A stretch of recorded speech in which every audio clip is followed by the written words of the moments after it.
ဟုတ်မကီသွေးဖြူပါမကင်းက recycle arts and crafts ရဲ့ဖောင်နာတူပါတာဝန်ယူထားရတော့အမားတို့ကပစ္စည်းတွေထုတ်လုပ်တဲ့ပိုင်းကတော့မမျိုးသားတာဝန်ယူတယ်အမားတို့ကတော့ design thinking တွေကိုတာဝန်ယူတယ်ပြီးလို့ရှိရင် sales and marketing ကိုမတာဝန်ယူထားပါတယ်သုံးမပြတော့တဲ့ဖန်ပလင်းတွေပေါ့နော်ပြန်ပြီးတော့အမားတို့ကနေပြီးတော့ဒီ eco friendly ဖြစ်တဲ့ glassware တွေကိုထုတ်လုပ်နေတာဖြစ်တယ်အခုဆိုလို့ရှိရင်တော့ဂင်းက9နှစ်ပြည့်ပြီပေါ့နော်9နှစ်ပြည့်တော့မယ်12 July ဆိုအမားတို့9နှစ်ပြည့်ပြီစတင်ပုံလေးကတော့အမားတို့ covid ကာလမှာအမားတို့အရင်လုပ်တဲ့လုပ်ငန်းတွေကခဏရပ်နာသွားတယ်အဲ့အချိန်မှာအမျိုးသားနဲ့အမနဲ့အချိန်တွေပေါ့နော်ပုံနေတယ်ပေါ့နော်လုပ်ငန်းတွေရပ်ထားတဲ့အတွက်ကြောင့် stay at home ကာလမှာအမတို့အိမ်မှာပုံနေတဲ့ပလင်းတွေကိုအမတို့ကYouTube တွေကြည့်ပြီးတော့မတို့ဖြတ်ကြည့်တယ်ပထမဆုံးစဖြတ်တဲ့ပလင်းလေးက 90% လောက်ကကောင်းမွန်သွားတဲ့ခါကျတော့မတို့မိရင်လေးတစ်လုံးစလုပ်ခဲ့ကြတယ်ဟိုစလုပ်ရင်းနဲ့အမတို့ကဝါသနာပါပြီးတော့ပေါ့နော်အမိုက်တွေလည်းတော်တော်ရှင်းသွားတယ်ဒီကိုဗစ်ကာလလေးမှာအဲ့အချိန်မှာလည်းအမတို့ရဲ့သားလေးပေါ့နော်ဂင်းကဆိုတာအမတို့ရဲ့သားလေးဖြစ်တယ်သူ့ရဲ့10နှစ်ပြည့်မွေးနေ့ပေါ့နော်12 July 2020မှာတသားရဲ့10နှစ်ပြည့်တဲ့မွေးနေ့လေးရှိတယ်ပေါ့နော်အဲ့ချိန်ကျတော့ကဲဒီ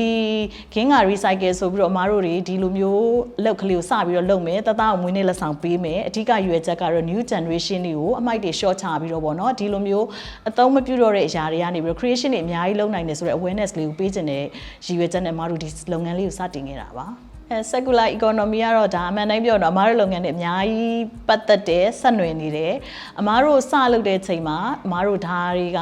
waste တွေကို short ချတယ် circular economy ကို 100% သွားနေဆိုတာတော့အမားတို့သိခဲ့လို့လုပ်တာမဟုတ်ပါဘူးဒီလုပ်ငန်းလေးကဒါပေမဲ့အမားတို့လုပ်နေခြင်းထဲမှာအမားတို့ကဒီ circular economy ကိုအမားတို့ကလုံးဝကိုပေါ့နော်အခြေခံပြီးတော့သွားနေတယ်ပေါ့နော်ဘာဖြစ်လို့လဲဆိုတော့အမားတို့ကစွန့်ပစ်လိုက်တဲ့ပစ္စည်းတွေပဲဒီ fan plane တွေကအဓိက raw material ဆိုတာတော့ fan plane တွေများတယ်ပြီးလို့ရှိရင်မိုးရင်းမှာခောက်လိုက်တဲ့သစ်ကိုင်းကြောက်တွေအသုံးမလိုတော့တဲ့အရာတွေကိုအမားတို့ကပြန်ပြီးတော့ product တွေထုတ်ထားတယ်အမားတို့ထုတ်ထားတဲ့ product တွေကလေ eco friendly ဖြစ်တဲ့ product တွေဖြစ်တဲ့အတွက်ကြောင့်အမားတို့ကတော့ဒါcircular economy ဘက်ကိုပဲအမားတို့သွားပြီးတော့ product တိုင်းကိုထုတ်လုပ်နေတာဖြစ်ပါတယ်ထုတ်လုပ်မှုအစဉ်စဉ်မှာပတ်ဝန်းကျင်အတွက် environmental impact ကိုပေါ့နော်အရန် good impact ဖြစ်အောင်လို့အမားတို့စူးစမ်းရတယ်အဓိကတော့ဒီ fan plane တွေ recycle လုပ်တယ်ဆိုလို့ရှိရင်အများစုကမြင်ထားတာကြတော့ကျိုးပယ်သွားတဲ့ fan တွေကိုအရေးကြိုပြီးတော့ gas တွေနဲ့ပေါ့နော်အရေးကြိုပစ်တယ်ဆိုပြီးတော့ထင်ထားတယ်တကယ်တော့အမားတို့ကကြတော့ home business လေးဖြစ်တယ်အမားတို့ဒီလို gas တွေလည်းမသုံးပေါ့နော်အမားတို့စွန့်ပစ်လိုက်တဲ့ plane ပေါ့နော်အသုံးမလို့လိုက်တော့ plane ကိုပဲပြန်ပြီးတော့အမားတို့ကနေပြီးတော့ခွဲပြီးတော့အမားတို့က product တွေထုတ်တဲ့အတွက်ကြောင့်အမားတို့ကပထမဆုံးအနေနဲ့အမားတို့က energy saving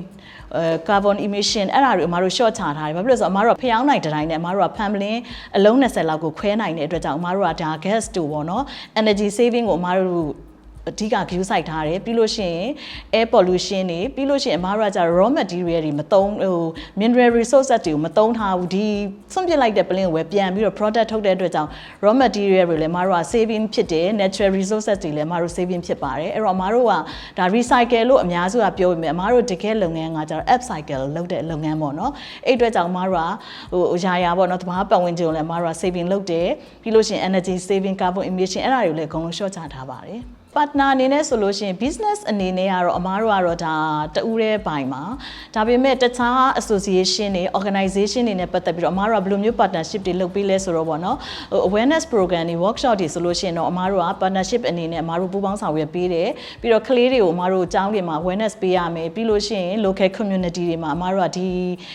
upcycle product တွေနဲ့ပတ်သက်ပြီးတော့အမားတို့ workshop လုပ်ပေးရမယ်ဆိုလို့ရှိရင်တော့အမားတို့ partnership အနေနဲ့ပူးပေါင်းပြီးဆောင်ရွက်ပေးပါတယ်လုပ်ငန်းကိုမကျွမ်းကျင်တဲ့အလုပ်ကိုစလုပ်ခဲ့တာပေါ့နော်ဆိုတော့ challenge ကြီးတွေကတော့အရင်တုန်းကလည်းရှိတယ်အခုလည်းရှိတယ်ပေါ့နော်အဲ့တော့ပထမဆုံး first stage ပေါ့နော်ပထမဆုံးစလုပ်တဲ့အချိန်မှာကြုံတွေ့ရတဲ့ challenge ကြီးဆိုတာတော့တကယ်တမ်းကို professional တစ်ခုအနေနဲ့စပြီးဒါကိုလုပ်တော့မယ့်အချိန်မှာဘာစပြီးတော့ပြဿနာဖြစ်လဲဆိုဒီ raw တွေပေါ့နော်ပလင်းလေးအိမ်မှာရှိတဲ့5-6ပလင်းနဲ့ကိုက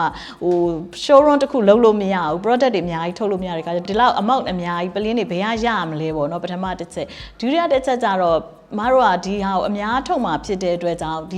ဟာတွေကိုသုံးမဲ့စက်ပစ္စည်းတွေပေါ့နော်အမတို့ကနားမလဲဘူးထင်တဲ့ဟာတွေသွားဝယ်လိုက်ပြီးရင်အသုံးမတည့်လိုက်နဲ့အဲ့လိုမျိုးတွေရှိတယ်ပေါ့နော်တဖြည်းဖြည်းနဲ့ဒါတွေကိုကျွမ်းကျင်သွားတဲ့ခါကျတော့လေ product တွေထုတ်တဲ့အပိုင်းပေါ့နော် product ထုတ်တယ်ဘာထုတ်မလဲဆိုပထမဆုံးတော့လွယ်ကူတယ်ဖန်ခွက်ထုတ်လိုက်တယ်ပေါ့နော်ဈေးကွက်ထဲမှာဖန်ခွက်တွေကလည်းပေါ်တယ် city mart တို့ဘာလို့ပေါ်တဲ့ခါကျတော့ဒီပစ္စည်းတွေကိုသုံးဆွဲတဲ့သူတွေကနဲတယ်ဒါ recycle လုပ်ထားတယ်လို့ပြောရင်တော့မှဒီပလင်းတွေကရက်ပလင်းတွေကိုလုပ်ထားတယ်ဆိုတော့အစွဲတွေရှိတဲ့ခါကျတော့ဒါ marketing ဘိုင်းမှာလည်းအစာဘိုင်းမှာခက်ခဲခဲ့တယ်ဒါပေမဲ့တဖြည်းဖြည်းနဲ့ကိုကဘာစူးစမ်းရလဲဆိုတော့ဒီဖန်ခွက်တွေအပြင်ငါတို့ဘာတွေထုတ်နိုင်လဲ user friendly လည်းဖြစ်ရမယ်ကိုပစ္စည်းကလည်းဒီ recycle ဆိုပေမဲ့ပေါ့နော် decoration ကိုဘယ်လိုသွားမလဲဘယ်လိုလှတဲ့ပစ္စည်းလေးဖြစ်အောင်လုပ်မလဲဆိုပြီးတော့စဉ်းစားရတဲ့အပိုင်းတွေအများကြီးရှိခဲ့တယ် production ပိုင်းမှာလည်းကိုအားစိုက်ခဲ့ရတယ်ပေါ့နော်ဒါတွေကတော့ပထမဆုံး challenging တွေဖြစ်တယ်ပြီးလို့ရှင် pricing ကိုပစ္စည်းက inspire လုပ်ဖို့လို့ပေါ့နော်ဒီဈေးနှုန်းဘယ်လောက်ထွက်ရမလဲဆိုတဲ့ဟာကိုလိုက်ပြီးတော့မတို့ကြည့်တဲ့အခါမှာဈေးကွက်ထဲမှာမရှိဘူးဒီ family တို့ upcycle လုပ်ပြီးတော့ product တွေမရှိတဲ့အခါကျတော့နောက်ဆုံးအမျိုးသားနဲ့တိုင်ပင်ပြီးတော့ပဲကိုလည်းရောင်းနိုင်တဲ့အမောင်းနဲ့ပြီးလို့ရှိရင်အများပြည်သူလည်းဝယ်နိုင်တဲ့ဈေးနဲ့ကိုကထုတ်ရတယ်ပေါ့နော်ဒါကတော့ပထမဆုံးဆက်တွေ့ရတဲ့ challenge တွေဖြစ်တယ်ဒါပေမဲ့အခုချိန်မှာတော့ဒီပြဿနာတွေကတော့မရှိတော့ဘူးပေါ့နော်ကိုရီဒီလုပ်ငန်းကိုလုပ်လာတာတိလာတဲ့အမြဒီ raw တွေဆိုတာလည်းဝယ်စရာမလိုတော့ဘူး plane တွေကို supporting ပေးတဲ့သူတွေရှိတယ်တန်ယုံတွေကပေးတယ်တငယ်ချင်းတွေပေါင်းသင်းတွေပေးတယ်ဆိုင်တွေကနေပြီးတော့ပေးတယ်ပေါ့နော်အဲ့လိုမျိုးခက်ခဲတွေမရှိတော့ဘူးဒါမဲ့မတို့ခုဆိုလို့ရှိရင်မတို့ဒီလုပ်ငန်းလေးက9နှစ်ပြည့်တော့မယ်ဆိုတဲ့အခါမှာနောက်ထပ် challenge တစ်ခုကတော့အမတို့ကထပ်ပြီးတော့လုပ်ငန်းကိုတိုးချဲ့ခြင်းတယ်ထပ်ပြီးတော့ product အသစ်တွေထုတ်ခြင်းတယ် circular economy ဆိုတာဒီကျိုးပဲ့သွားတဲ့အရာတွေရတော့မှအမတို့ product ထပ်ပြီးတော့ထုတ်နိုင်တယ်ဆိုတဲ့ဟာကို concept ကိုအမတို့ကလက်ခံထားတဲ့ခါကျတော့အမတို့မှလည်းလုံရင်းကိုင်ရင်းနဲ့ပေါ့နော်ကျိုးပဲ့သွားတာရှိတယ်ပျက်စီးသွားတဲ့အပိုင်းစားတွေရှိတယ်ဒါတွေကိုအမတို့က product အသစ်တွေထပ်ထုတ်ခြင်းတယ်ဒါပေမဲ့အမတို့ရဲ့ challenge ကအခုလက်ရှိလုပ်နေတဲ့နေရာဒီအမတို့အရင် Travis and Do လုပ်ငန်းမှာပဲအမတို့ကဒီဆိုင်ငန်းလေးကိုဖွင့်ပြီးတော့ workshop ဆိုတာနေရာသေးသေးလေးနဲ့လုပ်တဲ့အတွက်ကြောင့်ဒီဟာကိုလုပ်ငန်းတိုးချဲ့ဖို့ဆိုတာအမတို့ကနေရာတွေလိုတယ်ဝန်ထမ်းတွေအများကြီးလိုတယ်ပေါ့နော်ဒါကတော့အမတို့ရဲ့ဒါအခုလက်ရှိအမတို့မှာဖြစ်နေတဲ့ challenge တစ်ခုပဲပေါ့နော်ဒီဟာတွေတိုးချဲ့ဖို့အတွက်ကို customer တွေ feedback ကတော့အမတို့ပစ္စည်းက niche market ကိုသွားတယ်ပေါ့နော်အဓိကတော့အမတို့ဒီဈေးပွဲတော်တွေရှိတယ်ဒီ community market တွေမှာအမတို့ရောင်းနေဆိုလို့ရှိရင်အမတို့ပစ္စည်းကိုသုံးစွဲတဲ့သူကတီးတန့်တလိုင်းလိုမျိုးဖြစ်နေတယ်အမတို့ public area မှာသွားရောင်းလို့လဲအမတို့ပစ္စည်းကိုလူတကာမဝယ်ဘူးပေါ့နော်ဒါကတော့ awareness လိုတဲ့အပိုင်းလေးတွေရှိတယ်ဒါပေမဲ့economic crisis တွေဒီလိုမျိုးတွေဖြစ်တဲ့အခါကျတော့ spending power တွေကျတဲ့အခါကျတော့အများဆုံးကneeds ဖြစ်နေတဲ့အရာမဟုတ်ဘူးပေါ့နော်အဲ့ဒီအတွက်ကြောင့်ဝယ်ယူသူကလည်းသူ့မှာသူတသက် niche market ကလေးကိုဝယ်သွားတဲ့အတွက်ကြောင့်အမတို့မှာအများစုမဝယ်ဘူးဝယ်တဲ့ customer ကြောက်လေဒီပစ္စည်းကိုကြိုက်လို့ပြီးလို့ရှိရင်အမတို့ upcycle လုပ်တယ်ဒီလို waste တွေကိုပြန်ပြီးတော့လောက်ထားတဲ့အရာဖြစ်တဲ့အတွက်ကြောင့်ဒါကို supporting ပေးခြင်းလို့ဝယ်တဲ့သူတွေရှိတဲ့ကြောင့်အားပေးကြတယ်ပြီးလို့ရှိရင်အမတို့မှာ product အသစ်တွေထွက်လို့ရှိရင်လေသူက product ထွက်တိုင်းကိုလေသူကအားပေးတဲ့ customer တွေရှိတယ် feedback အနေနဲ့ကတော့အမတို့ပစ္စည်းကိုကြိုက်တယ် quality ကောင်းတယ်ဆိုတဲ့ feedback မျိုးတွေပဲအမတို့ကြားရပါတယ်အမတို့လုပ်ငန်းက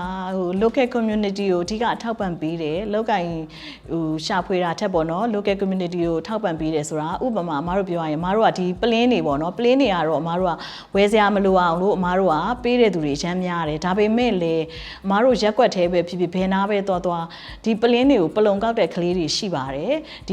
ီပလုံကောက်ပြီးတော့သူတို့တွေဒါတွေကိုပြန်ရောင်းကြတယ်ပေါ့နော်အဲ့လိုကလေးတွေဆိုလို့ရှိရင်လေအခုဆိုအမားတို့ဒီလုပ်ငန်းလုပ်တာကိုသူတို့သိကြတယ်သိတဲ့အခါကျတော့အမားတို့ plane ယူမလားဆိုလာပြီးတကယ်တော့အမားတို့က plane တွေအမားတို့ stock ထဲမှာအပြည့်အဝရှိတယ်ဒါပေမဲ့ဒီလိုကလေးတွေဆိုလဲလာပေးလို့ရှိရင်အမားတို့ကသူတို့ကိုဒိုင်းနေမှာဝယ်တဲ့ဈေးနဲ့ပဲအမားတို့ယူပေးတယ်ပေါ့နော်ပြီးလို့ရှိရင်ဒီလိုကလေးတွေကိုအမားတို့ကပေါ့နော်တို့အိမ်မှာတင်တန်းတက်တဲ့ကလေးတွေရှိတယ်တင်တန်းတစ်ခါပြီးသွားပြီဆိုလို့ရှိရင်ဒီကလေးတွေကအမားတို့နဲ့ပူးပေါင်းပြီးတော့ပေါ့နော်ဒီလိုပလုံကောက်တဲ့ကလေးတွေကိုအမားတို့က awareness အနေနဲ့ဒီ plane တွေကသူတို့ပလုံကောက်လို့ရှိရင်တပလင်းမှာ20ရတယ်30ရတယ်ဆိုသူတို့မှာဈေးလေးတွေရှိတယ်ဒါပေမဲ့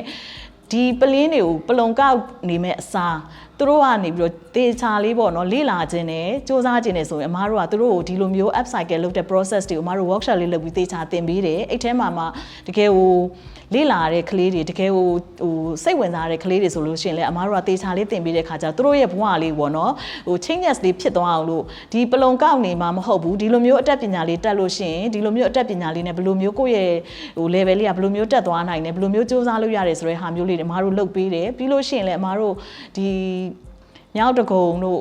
ဒီတကုံစိတ်ကမ်းမြို့နယ်တို့မှာလည်းစက်ရုံအလုပ်သမားအမျိုးသမီးဝန်ထမ်းတွေရှိတယ်ပေါ့နော် International Women Day တို့ဘာလို့ဆိုလို့ရှိရင်လည်းအမတို့ကဒီလိုမျိုးစက်ရုံအမျိုးသမီးဝန်ထမ်းတွေကိုအမတို့ကနေပြီးတော့ဒီလိုမျိုး training လေးတွေအမတို့ပူးပေါင်းပြီးတော့ပေါ့နော်ဒီလိုမျိုးအဖွဲ့တွေနဲ့ Papel တို့ဘာလို့လို့အဖွဲ့တွေနဲ့အမတို့ပူးပေါင်းပြီးတော့အမတို့ training လေးတွေလုပ်ပေးတယ် workshop တွေလုပ်ပေးပါတယ်ဒါကတော့သူတို့အတွက်ကိုအမတို့ကဒီ sharing လုပ်ပေးတဲ့သဘောပါပဲပေါ့နော်သူတို့ရဲ့ life လေးတွေသူတို့ changes ဖြစ်နိုင်တယ်ပြီးလို့ရှိရင်သူတို့ဒီလက်ရှိဘဝကနေပြီးတော့သူတို့အိမ်မှာပိုနေတဲ့အချိန်မှာသူတို့ creation တွေလုပ်လို့ရှိရင်လုပ်တလောက်သူတို့မှာ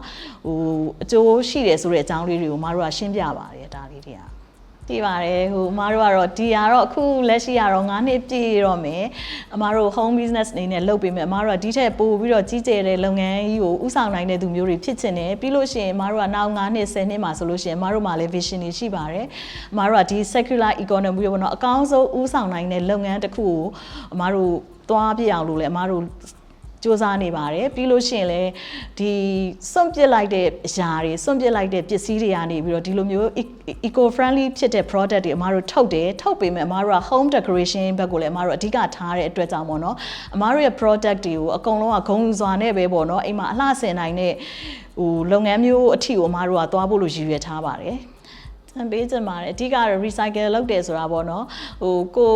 သုံးလို့တဲ့အရာကိုဒါ creation တွေလုပ်တယ် innovation နဲ့ creation နဲ့ပေါင်းစပ်ပြီးလုပ်လိုက်တယ်ကိုလုပ်လိုက်တဲ့အရာလေး product လေးတစ်ခုထွက်သွားပြီဆိုရင်ပထမဆုံးကိုကစိတ်ကြည်နူးရတယ်ကိုလည်း relaxing ဖြစ်တယ်ကိုလည်းပျော်တယ်ဒါလေးလုပ်ရတယ်နောက်တစ်ခုကကြတော့ဘာပဲပြောသဘာဝပတ်ဝန်းကျင်ကိုတနိုင်တစ်ပိုင်းပေါ့နော်ထိမ့်သိမ်းဆောက်ရှောက်ရလဲရောက်တယ်အဲ့တော့ recycle နဲ့ပတ်သက်ပြီးတော့ဒါဟိုဘာလေးပဲဖြစ်ဖြစ် family ကိုမှဒီလိုမျိုးမိရင်ကြီးလောက်တာမဟုတ်ဘဲနဲ့ဟိုပလင်းမုံလေးကိုပဲဟိုပကြီးကားလေးလောက်တာပဲဖြစ်ဖြစ်ဘာလေးပဲဖြစ်ဖြစ်လောက်ချင်တဲ့သူတွေရှိလို့ရှိရင်အမားတို့ကအားပေးတယ်ဟိုအားပေးတယ်ဆိုတာကိုဝါသနာပါတာလဲတကြောင်ပြီးတော့သဘာဝပတ်ဝန်းကျင်ကိုလည်းကိုအထိုက်လျောက်ဟိုထိမ့်သိမ်းဆောက်ရှောက်တာလဲတကြောင်ပြီးလို့ရှိရင်မလောက်တက်လို့မသိလို့ပေါ့နော်ဘယ်လိုမျိုးလမ်းကြောင်းနဲ့သွားရမယ်ဆိုတာမသိလို့ရှိရင်လည်းအမားတို့ကအချိန်ကြီးအမားတို့ဆက်သွယ်လို့ရတယ်အမားတို့ကပြောပြပေးမယ်အမားတို့ရဲ့ product မဟုတ်သည့်တိုင်အောင်လို့အမားတို့ကဒါမျိုးဆိုလို့ရှိရင်တော့ဘယ်လိုမျိုးလုပ်လို့ရတယ်အမားတို့လမ်းကြီးလောက်ထားတာလေးနဲ့အမားတို့ sharing လုပ်ပေးလို့ရပါတယ်အားလုံးကိုလည်းအမားတို့ဖိတ်ခေါ်ပါတယ်